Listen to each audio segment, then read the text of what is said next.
Bienvenidos, bienvenidas, alumnos y alumnas. Mi nombre es José Ramiro Yatas Pérez, soy abogado con estudios de posgrado en Derechos Humanos y además en Cooperación Internacional. Soy activista de derechos humanos y ejerzo la docencia y también la defensa siempre en este ámbito de los derechos humanos. Para mí es una alegría estar aquí con ustedes, aunque no los puedo ver, pero sí en esta dimensión virtual, y poder compartir con ustedes puntos de vista, poder estar con ustedes como profesor asistente y escuchar las distintas opiniones que ustedes tienen y poder estar atento a sus distintas inquietudes que seguramente surgirán a través del curso. Como ya ustedes saben, este es el curso de Estado, Sociedad Civil, Bien Común y Derechos Humanos. Nos corresponde en esta semana desarrollar la idea del Estado, la evolución, qué significa ahora el Estado y sus distintas características y sus distintos aspectos.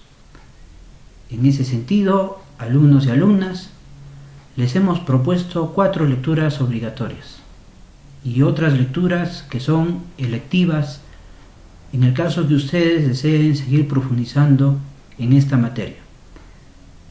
La segunda unidad, como ustedes saben, va a ser sobre la sociedad civil, la tercera unidad sobre el bien común y la cuarta unidad sobre los derechos económicos, sociales y culturales. Retomando nuevamente a esta primera unidad, les sugiero que en primer lugar puedan leer la primera lectura propuesta, que tiene que ver con una guía conceptual de lo que se entiende por Estado y cuál es su evolución de la idea del Estado absolutista al Estado liberal, luego del Estado liberal al Estado democrático y del Estado democrático al Estado social de derecho. Y en ese sentido, en la guía conceptual se plantean conceptos importantes como por ejemplo las características que se tiene que entender ahora por Estado, entre las cuales está el control jurídico y la representación política a través de las elecciones. O, si se quiere también, cuáles son los límites a este Estado y en modo concreto qué se entiende por Estado de Derecho. Esto mismo que está desarrollado en la guía conceptual, luego la autora Pérez Campo lo desarrolla también en la segunda lectura propuesta, que tiene que ver con el tema del Estado y los derechos humanos. La autora dice que mucho se ha hablado de Estado desde la perspectiva filosófica.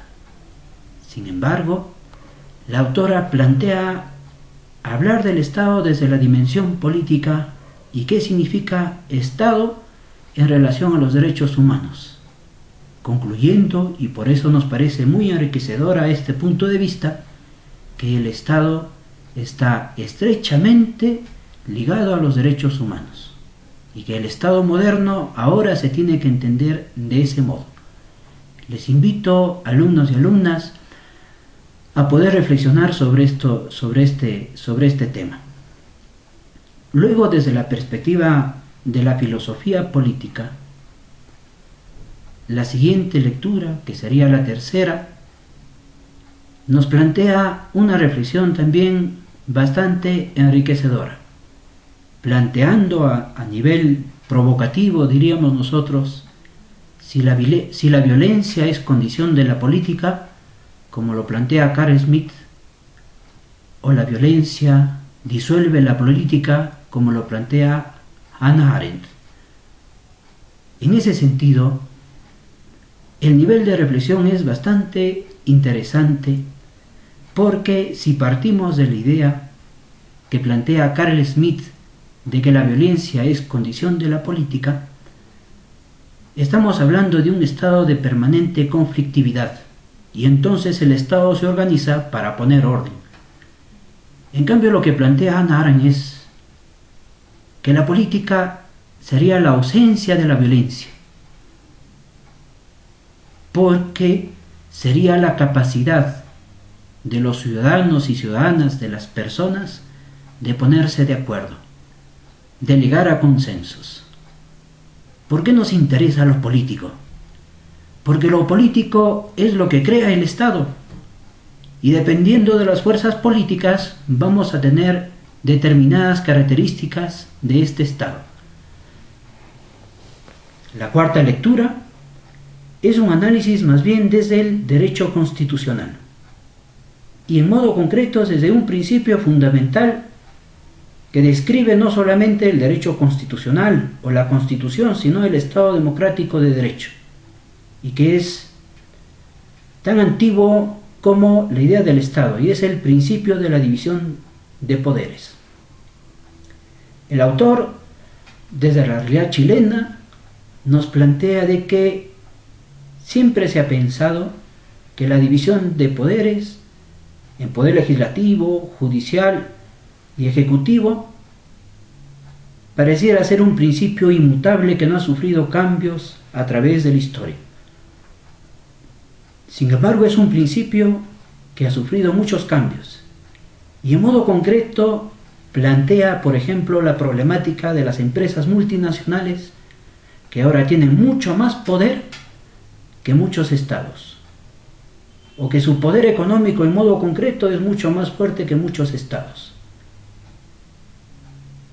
dando la idea de que ellos incluso tendrían mayor capacidad de poder que los mismos estados y posibilidades de influir en el poder de decisión. Luego plantea dentro de estos principios otros fenómenos que son materia del derecho constitucional, pero que sin embargo nos interesa para entender mejor el Estado, en el sentido, por ejemplo, de que hay otras formas también de dividir el poder. No solamente está esta división clásica que acabamos de mencionar, sino también está, por ejemplo, los órganos que controlan a estos poderes, tipo el Tribunal Constitucional, que controla la constitucionalidad o no de las decisiones que se llevan a cabo por estos poderes, y otros fenómenos como por ejemplo la integración regional, que significa más división de poderes. Entonces, la lectura también desde ese aspecto nos parece muy interesante. Alumnos y alumnas, luego vienen las lecturas complementarias que sirven para profundizar más en esta materia. Les invitamos a los que tienen un poco más de tiempo seguramente a poder revisar también esta temática. El Estado no es una cosa,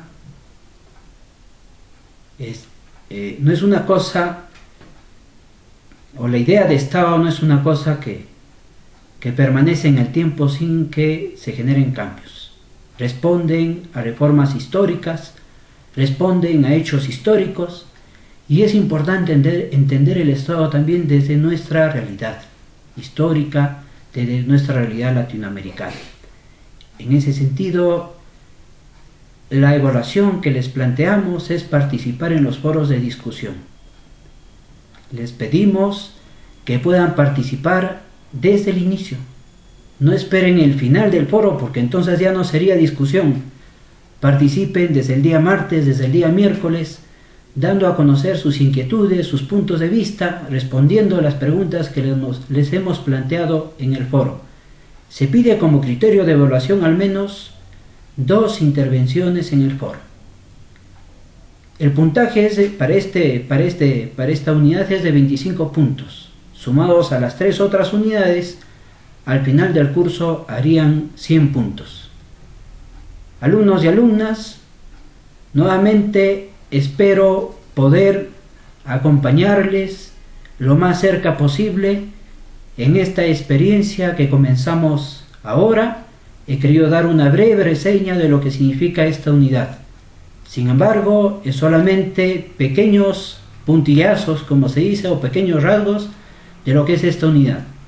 Leamos entonces las lecturas obligatorias, participemos en el foro con mucho ánimo, seguramente con mucha expectativa también, Y cualquier duda o comentario que tengan, si es que no está ya en las instrucciones que se ha dado en el foro, nosotros estaremos ahí para ayudarles. Somos un equipo, el coordinador, el profesor asistente, el equipo de apoyo, que vamos a estar acompañándoles en este proceso. La siguiente semana nuevamente, cuando desarrollemos sociedad civil, volveremos a presentarnos a ustedes a través de otro video. Muchas gracias, y lo único que me queda es alentarles a que puedan leer y sobre todo a que puedan participar, porque queremos saber su opinión, queremos que intercambien con los otros alumnos y las otras alumnas. Hasta pronto. Gracias.